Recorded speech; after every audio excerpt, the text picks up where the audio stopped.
በስመ አብ ወወልድ ወመንፈስ ቅዱስ አሐዱ አምላክ አሜን። ተወዳችሁ እግዚአብሔር ልጆች በጌታችን በኢየሱስ ክርስቶስ ደም የተቀደሳችሁ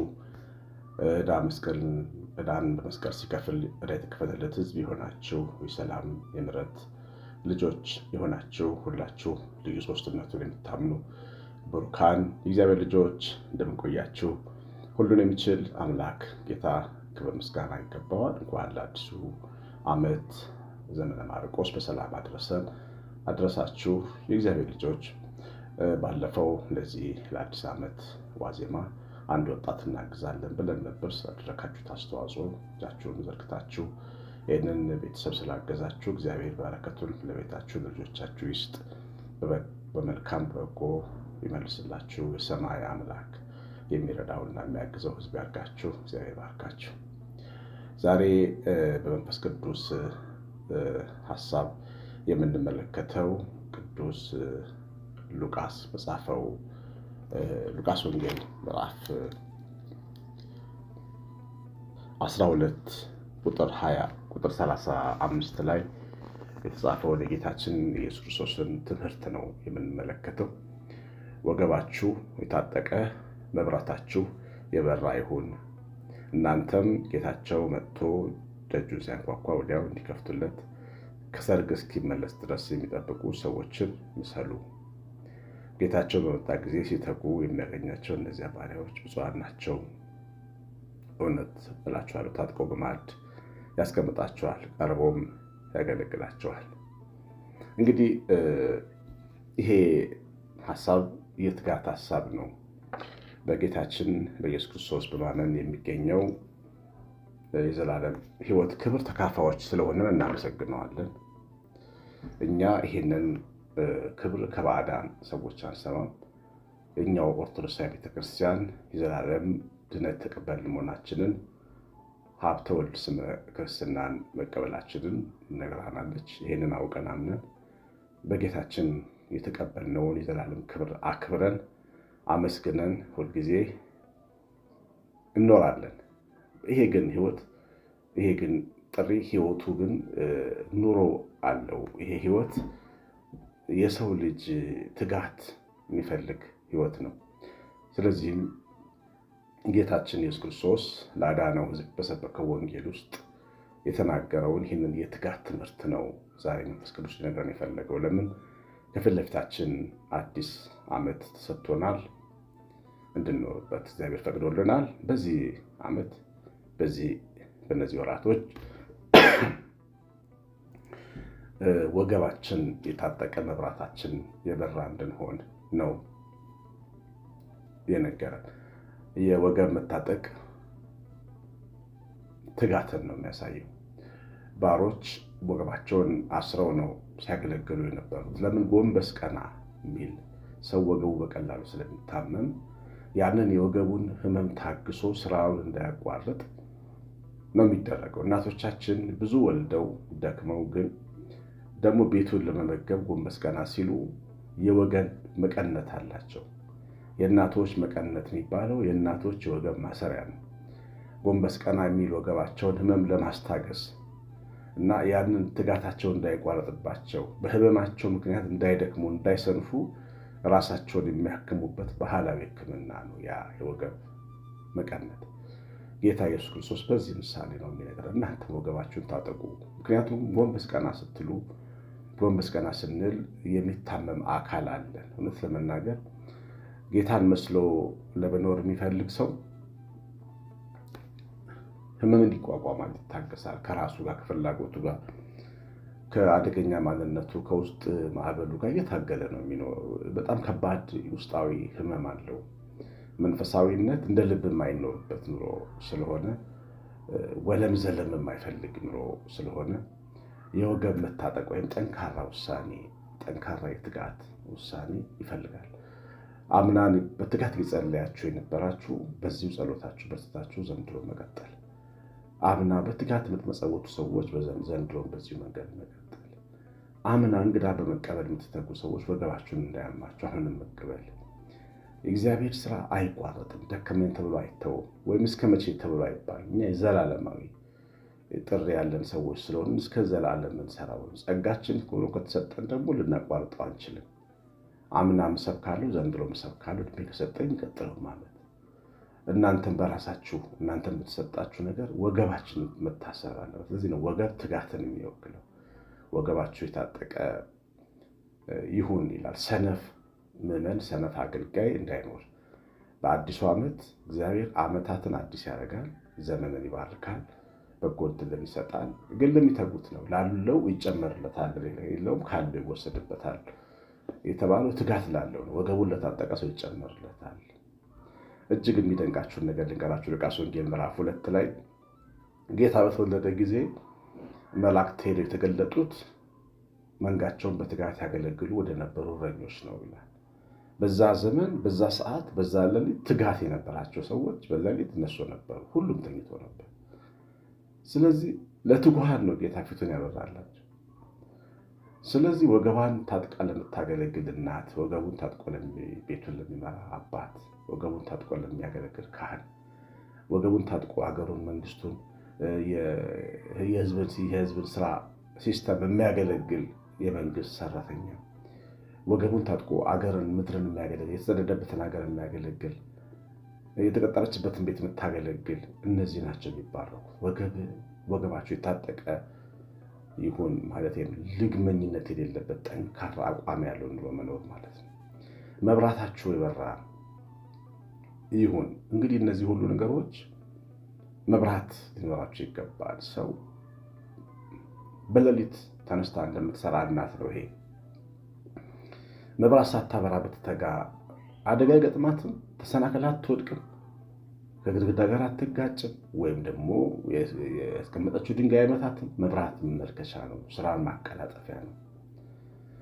ስራ የሚሆነው እያየን ስንሰራ ነው። ለማየት ደግሞ መብራት ያስፈልጋል። መንፈስ ቅዱስ የሰው ልጅ መብራት ነው። መንፈሳዊነት፣ ፍቅር። ያው ብዙ ጊዜ መጽሐፍ ቅዱስ የሚተረጉሙ ሰዎች መብራት ፍቅር ነው ብለው ነው የሚተረጉሙት። በጎና ቅን ሕሊና ይዞ መስራት ማለት ነው። እየተነጫነጩ ክፉ እያሰቡ በክፉ እየተረጎሙ በክፉ አንድምታ ቢገቡ ሰዎች የሚወጡ ሰዎች አሉ። በቅንነት ደግሞ የሚሰሩ ሰዎች አሉ። እና እግዚአብሔር ልጆች ጌታ ኢየሱስ ክርስቶስ በባህሩ ላይ እነ ስምዖን ጴጥሮስን በቀኝ ጣሉት ብሏቸው ነው ብዙ ዓሣ የሰበሰቡት። የቅንነት መንገድ እሱ መብራት ነው። ብዙ ሀሳብ የሰበሰቡበት መንገድ ነው። በፍጹም በዚህ ዓመት ተንኮል እንዳታስቡ፣ ተንኮል ለመስራት እንዳትደፍሩ። ምናልባትም ይህንን መስራት የሚያስብ ልብ ያለን ሰዎች ልናፍር ይገባል። ጌታ ምን ይለናል? በጠዋት በማለዳ መስከረም 2 ቀን ያስተዋለን ትምህርት ወገብሽ የታጠቀ መብራትሽ የበራ ይሁን። ለምንድን ነው ጨለማ መሆነው ማለት ያስፈልጋል። ማንም ሰው እንዳይቀየመን፣ ሰውን በመጉዳት እንዳናስቀይም፣ ሰውን ሁሉ ደስ ላናሰኝ እንችላለን፣ ግን ሰውን በመጉዳት እንዳናስቀይም፣ ለሰው ግዴለሽ በመሆን እንዳናስቀይም እግዚአብሔርን እና አገልግሎታችንም ስራችንም ቤተሰባችንን ስንመራ ትዳራችንን ስንመራ እናንተን ሲያገለግል ካህኑ ወይም አገልጋዩ እናንተን ሲያገለግል፣ የመንግስት ሰራተኛው እናንተን ሲያገለግል፣ ባለስልጣኑ ፖለቲከኛው ህዝብን ሲያገለግል በቅንነት መብራቱን አብርቶ ከትጋት ጋር አያችሁ። ሰውን ሳይወድ አንድ መሪ ልምራ ቢል መብራቱ የጠፋ ወገቡ የታጠቀ ነው የሚሆነው። ቤተሰቧን ሳትወድ ዝም ብላ የምትተጋ አለኔ መኖር አትችሉም እያለች የታበየች የምትሰራ ሴት ብትኖር፣ ቤት ውስጥ እመቤት ብትኖር፣ ቤተሰቦቿ ስለማይወዷት እንዲሁ ዝም ብላ ወገቧ የታጠቀ መብራቷ የጠፋ ይሆናል። ፍቅር ያስፈልጋል በኑሮ ውስጥ፣ በስራ ባልደረቦቻችን፣ በትዳር ቤተሰቦቻችን፣ በምንመራው ህዝብ፣ በምናገለግለው አገልግሎት። እሱ ነው መብራት የሚባለው። ከሰማይ የሆነ በክርስቶስ የሆነ ሰውን እኩል የሚመለከት ለሰው የሚያዝን ሰውን አንደርስታንድ የሚያደርግ ፍቅር ይኖራችሁ ነው የሚለን ነው። ወገባችሁ የታጠቀ መብራታችሁ የበራ ይሁን የሚለው እና ፍቅርን መለማመድ ያስፈልጋል። ይሄ ዓመት ታውቃላችሁ፣ በአጋፔ ቤተሰቦች ውስጥ እምነትና ፍቅር ነው የምንለማመደው። የህይወት ትልቁ ምሰሶች ናቸው። እምነት፣ ፍቅር፣ ተስፋ እና እምነትን ብዙ ተለማምደናል። ፍቅርን መለማመድ አለብን። ፍቅር ሰው መታገስ ነው። ፍቅር ሰውን መቻል ነው። ፍቅር ወረተኛ ለመሆን ነው። ትናንትና የነበረውን አቋም ሳይቀይሩ ሰውን እኩል አይቶ አርጎ ጨክኖ መውደድ ነው። እነዚህ ነገሮች በሕይወታችን ውስጥ ዓመታችን የተሳካ እንዲሆን ከሚያደርጉልን ሁለት ጸጋዎች ናቸው፣ ወገብ መታጠቅና መብራት መብራት። ጌታቸው መጥቶ ደጁን ሲያንኳኳ ወዲያው እንዲከፍቱለት ከሰርግ እስኪመለስ የሚጠብቁ ሰዎችን ምሰሉ። እንግዲህ 5 ደናግላን ማለቱ ነው። እነዚህ 5 ደናግላን ሙሽራው እስኪመጣ ድረስ መብራታቸውን ይዘው ጠብቀውታል። በእስራኤል ወግ ሙሽራ የሚመጣበት ሰዓት አይነገርም እና የሚመጣው ደግሞ ወደ ቤቱ ሙሽራይቱን ይዞ ወደ ቤቱ ሲመጣ እኩለ ሌሊት ላይ ነው የሚመጣው። በሀገሩ ወግ ጠባቂዎቹ ወይም ተቀባዮቹ መብራት ይዘው መጠበቅ አለባቸው። አለዚያ መብራት ካልያዙ አዳራሻቸው ውስጥ ወይም ደግሞ ሰርግ ቤት መግባት አይችሉም። በዚህ ምሳሌ ነው ጌታ ኢየሱስ አሁን ቅድም ያለውን ወገብ የታጠቀ መብራቱ የበራ ሰው ነው ጌታን የሚጠብቀው። ይመጣል፣ አንድ ቀን ይጎበኘናል። መቼም መስከረም እንደሚመጣ አታውቁት፣ ጥቅምት እንደሚመጣ ወደ እያንዳንዳችን ቤት ይመጣል። ወደ እያንዳንዳችን ኑሮ ለጉብኝት ይመጣል። ይህ እንዳትጠራጠሩ። ነገ ሊመጣ ይችላል፣ የዛሬ 15 ቀን ሊመጣ ይችላል፣ ግንቦት ሊመጣ ይችላል። ግን ምንድን ነው እኛ ወገባችን ታጠቅ መብራታችን የበራ ሆነን ልንጠብቀው ይገባል እና ሲመጣ ተግተው የሚጠብቁት ሆኖ ነው። ገና ሲመጣ አይደለም ትጋት የሚጀመረው፣ እየተጉ መጠበቅ ያስፈልጋል።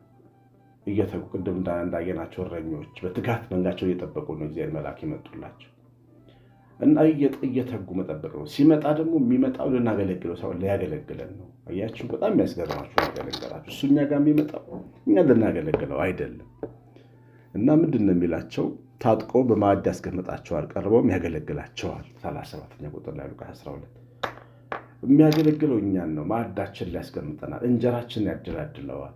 ምንለፋበት እንጀራዬ ነው ብለን ሰው ሀገር ተሰደን የሰው ፊት አይተን በቃ ሰልፍ ተሰልፈን ነው እንጀራ የምንበላው። ማዕዱ ላይ ግን ያስቀምጣቸዋል ይላል ጌታ። ሲመጣ በእያንዳንዳችን ቤት በትጋት ሲያገኘን እንጀራችን ላይ ያስቀምጠናል።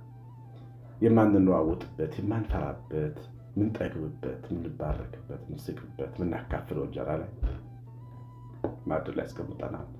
ቀርቦም ያገለግለናል። ግራ ሲገባን መልስ ይሰጠናል። ለሕይወታችን መንገድ ያስተምረናል። በድንቅ ምክሩ ያጸናናል። ቃሉን እየላከ ያበረታናል። ጸሎታችንን እየሰማ ያስደስተናል። በምንፈልገው ሰዓት እጁን እያየን እንኖራለን፣ ፊቱን እያየን እንኖራለን። አብሮን እንዲኖር ቤታችን ውስጥ እንዳለ፣ ቤታችን ውስጥ እንደሚመላለስ ያሳየናል ማለት ነው እና ይህንን ግን ጌታ በር ከፍተው የሚቀበሉ የተኙ ሰዎች ሳይሆኑ የሚተጉ ሰዎች ናቸው። እና እነዚህን ሁለት ነገሮች እንዳትረሱ፣ ትጋታችንንና ፍቅራችንን። እነዚህ በጣም ወሳኝ ነገሮች ናቸው። ሁሌ ገበሬው እርሻውን ይጎበኛል። ገበሬው ሁሌ እርሻውን ይጎበኛል። እኛ የክርስቶስ ቅርንጫፎች ነን፣ እንጎበኛለን። ፍሬ ኖሮብን እንዳለ፣ ቀጥጨን እንደሆነ፣ ጠውልገን እንደሆነ፣ አበበን እንደሆነ ያይናል። ሊጎበኘን ሲመጣ በር ከፍተው የሚጠብቁ ናቸው መሆን ያለባቸው። እያችሁ በር ከፋቾች፣ የሙሽራው ተቀባዮች፣ ትጉሃን ሆነን ይህንን ዓመት ልናስበው ይገባል እና በተሰጠን መንፈሳዊ ነገር ላይ ግትለሽነት እንዳይታይብን በመንፈሳዊ አቋማችን የበለጠ ጠንካራ የበለጠ ደግሞ ግድ ያላቸው ሰዎች በመሆን የጌታችንን ጉብኝት ቤታችን ውስጥ እንዲገባ ማድረግ ይገባል። የሰማነውን በልባችን መጽሐፍ መንፈስ ቅዱስ ይባርካችሁ፣ ቀድሳችሁ በድንቅ ምክሩ ያጽናችሁ፣ ዓመታችሁን ይባርክ። የእግዚአብሔር ጸጋ ከቤታችሁ ከኑሯችሁ ጋር ይሁን። ወደዳችኋቸው ልጆች ይባረኩ፣ ስራችሁ ይባረክ። የሚያዩአችሁ ይውደዷችሁ፣ ደግሞ የሚወዷችሁ ያክብሯችሁ፣ ይፍሯችሁ። ማንም አይድፈራችሁ። የመንፈስ ቅዱስ ብርሃን በፊታችሁ ላይ ይሳል። የእግዚአብሔር ቸርነት፣ የእናታችን እመቤታችን ረድኤት በረከት፣ የመላእክት ጥበቃ አብሮን ይሁን። ቀሲስ አሸናፊ ገብረማርያም ነኝ። ሰላም።